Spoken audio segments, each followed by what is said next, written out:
Okay, folks, it's your buddy Mike Messier. I'm here with this Mike's Instant Movie Review. Of course, I'm trying to set up this lighting kit. Yeah, it's a kit. It's a fucking Dollar Tree light. But one of my viewers, I don't know if he was a subscriber or not, but I was doing one of these instant movie reviews um, maybe 8 months ago, and a viewer said in a comment, "Oh, you need a little strobe light. You need a little light on your face, buddy," because he was trying to enjoy the Mike's Instant Movie Review, and he was disconcerted by the lack of light. So let there be light, okay? And you might be saying, "Well, gee whiz, where's your studio? Where's your fucking intro?" I don't do that. I don't play that game. I'm here to share with you my thoughts of Moonfall, and self-congratulatory openings or theme songs are not part of the agenda. It's just me telling you what I thought of this movie. Should you go see it? And I would say yes. I would say that if you like spectacle in cinema, if you like big-time movies, that this is a movie to go see. I do think this is the type of movie that you want to see on as big a screen as you can find in your vicinity. It's well worth the drive to the local theater to see it on the big screen. Now, I saw this on what they call the Dolby Digital screen here at the AMC Theater, but I can see this movie playing well in IMAXs and other such things. There is this theater in Yulee, Florida, that has what they call the Big D screen. And I'll be honest with you, within the first scene of this movie, I was already telling myself I'll probably go see this movie again. I think it's a movie that it's too bad it wasn't 1996. This would be something that could be released on the 4th of July weekend or Memorial Day weekend. It kind of has the feel of a summertime movie in the tradition of Armageddon, Will Smith, 1996. Independence Day. Actually, no, I had that reversed. Independence Day was a Will Smith one. Armageddon, I never saw in the theater. That was the Ben Affleck one with the Steven Tyler Aerosmith song. And what was the other one I was thinking of? Well, old school, Close Encounters of the Third Kind. I think this movie kind of fits into that lineage, so to speak, of movies with these type of outer space themes. Seems like the natives are restless here, folks. So I don't know if I'm going to get shot or assassinated or whatever. But anyway, I thought it was a good movie. I enjoyed it. Uh, what else can I say about it? Patrick Wilson, it was kind of nagging at me. The lead, first of all, Halle Berry's in this thing. And I mean, I believe she's 53 years old, but she looks like she's 33. Really hasn't lost a step. And watching Halle, it took me about 5 minutes to recognize it was even her. I don't typically watch a lot of trailers or previews. I just go to the fucking movies and enjoy them. My buddy Bob's checking in. I'll get to his comment in just a moment. Halle Berry looked very gorgeous in this movie. 53 years old. I know that she and Elizabeth Hurley are kind of the dueling Instagram MILFs, as it were, or whatever the fuck. Let me see, buddy. I was thinking about Deep Impact, perhaps. Yeah, I didn't see that one, Bob. I think I might have seen Deep Impact. Was that taking place in the ocean? Was that some type of movie that there's like ocean type of thing and something like that? I believe I saw that. That's going back to 97, I want to say. I did see it. It's just in the corridors of my memory. Today was also a good day, Bob, if you happen to catch it or you want to watch the replay of my trip to the I am thinking of the Abyss, buddy. God. The Fountain of Youth I went to today. That's why I look so youthful. The Fountain of Youth, St. Augustine, Florida. I did a nice live action. Dale F. Appel was involved. It was very exciting. Many people, Chungus, all types of people were in the interactive Mike Goes to St. Augustine. Going back to this film, Halle Berry looks great.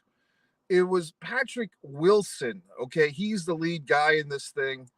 And I was trying to remember what's this guy in? Is he in the A Quiet Place movies? Like, what's this guy in? Well, he's the guy who's in all the Conjuring movies. The guy that plays the father in the horror movies, The Conjuring and Annabelle and all that crap.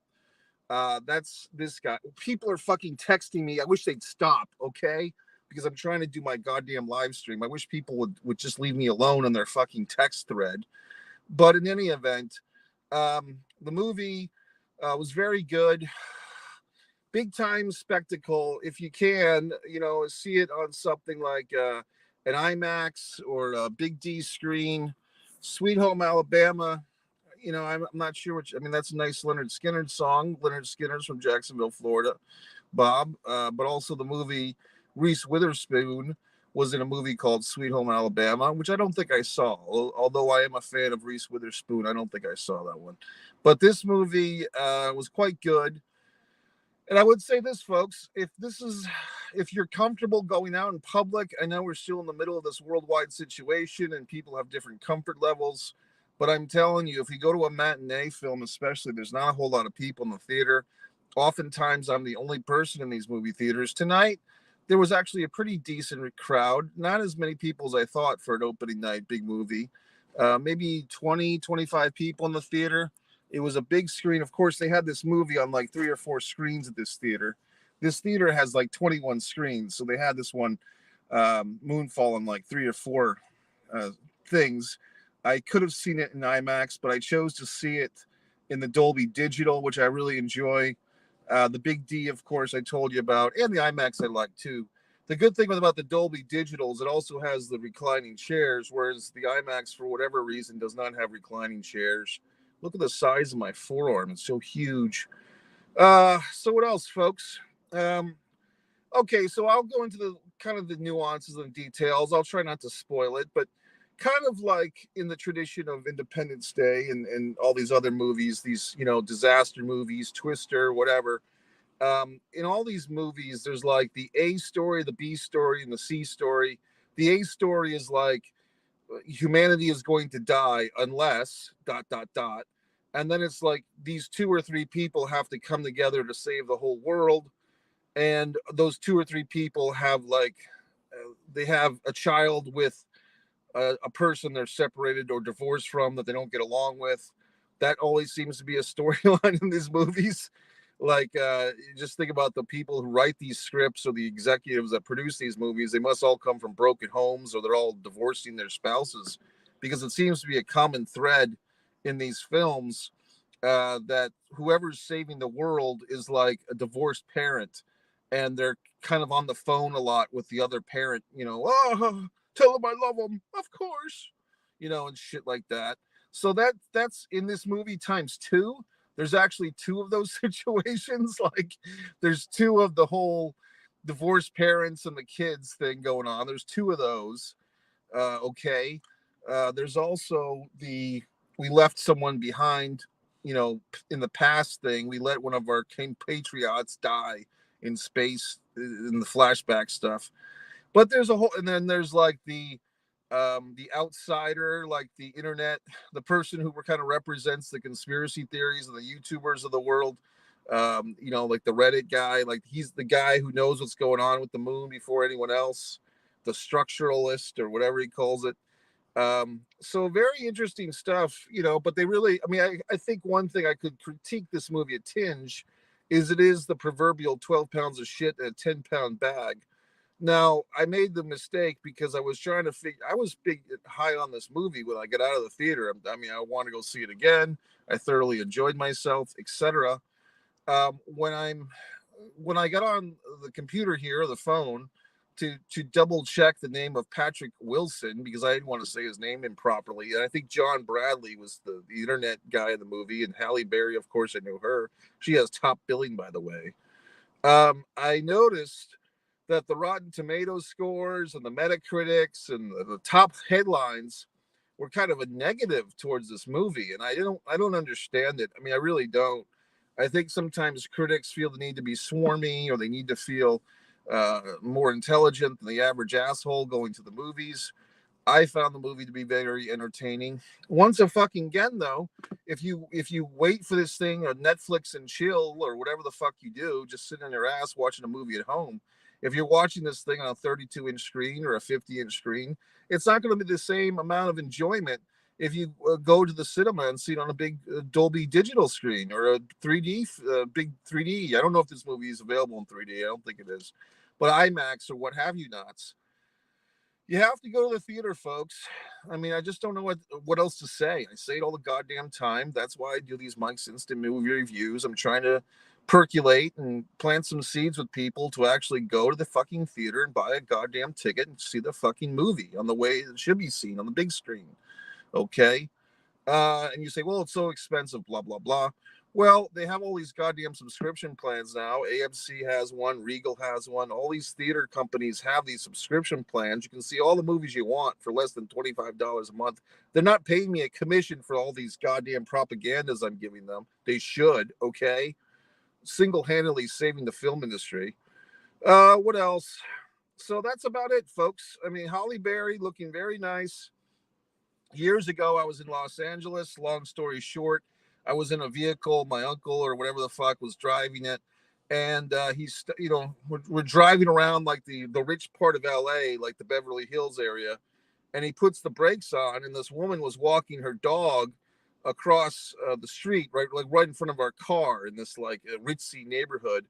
And I could have been wrong, but I thought it was Halle Berry walking a dog. So I don't know if that was actually her or not. And, we didn't pull over and talk to the lady. I mean, obviously she's walking her dog, but I always wondered if it was Halle Berry walking her dog that crossed our path. What else can I say? I had a horrible experience. I was trying to get some fucking food, some protein in my system. I knew this movie was going to be 2 hours and 10 minutes long, 20 minutes of previews.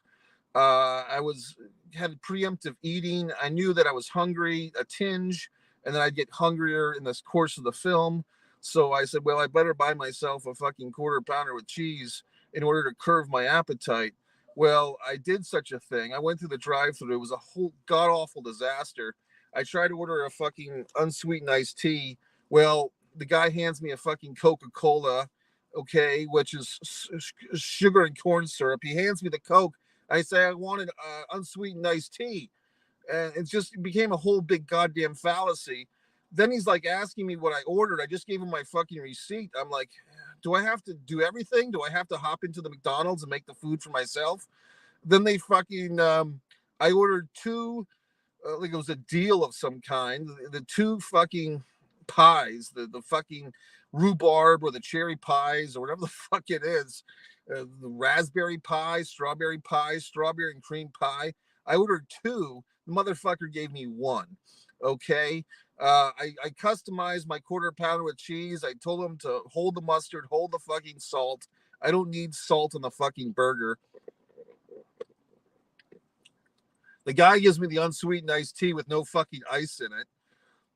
The only upshot to that is that now it's not watered down because this is like 3 hours ago. It's been sitting in my car waiting for me to finish it. And I always get concerned with this fucking McDonald's unsweetened iced tea because I feel that it's sweetened. I feel like they sweeten their unsweetened iced tea. Like it's not even unsweetened iced tea, that it's fully sweetened. Now I have to have this come to Jesus meeting with myself. Do I send an email to fucking McDonald's trying to get my fucking rhubarb pie credit, or do I just let it go? You know what I mean? I know this kid is 15 years old and he's got his first job at McDonald's and blah, blah, blah.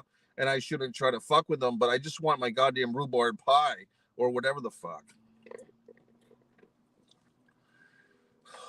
So that's it, folks.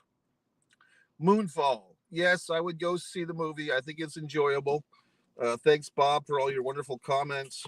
If you are bored, if you need something to do tonight, folks, I know that the storm is coming in through New England, parts of Texas and so forth. Here in Florida, it's fine. I mean, it's a little fucking windy, but I'm fine. And I suggest you go back and you watch my visit to Ponce de Leon, to St. Augustine, okay, the Fountain of Youth. And if you're bored with that, you can do something else. You can watch The Impeccable, 5 award-winning film that I created, Blood Sugar Sedase, all the wonderful things. Disregard the Vampire, Mike Messier documentary, my Pro Wrestling Rants, the Suicide Girls. The new thing here on the Mike Messier, subscribe to Mike Messier YouTube channel is, of course, The members only area, the Mikey Tiers. Mikey Tiers, only 99 cents a month. Support the channel and get access to videos you won't see anywhere else. Too hot for YouTube, too hot for subscribe to Mike Messier YouTube channel. The Mikey Tiers members only section with the suicide girls and all types of scandalous clad things and wrestling and all types of crap. So that's it. Subscribe to Mike Messier YouTube channel. Good night.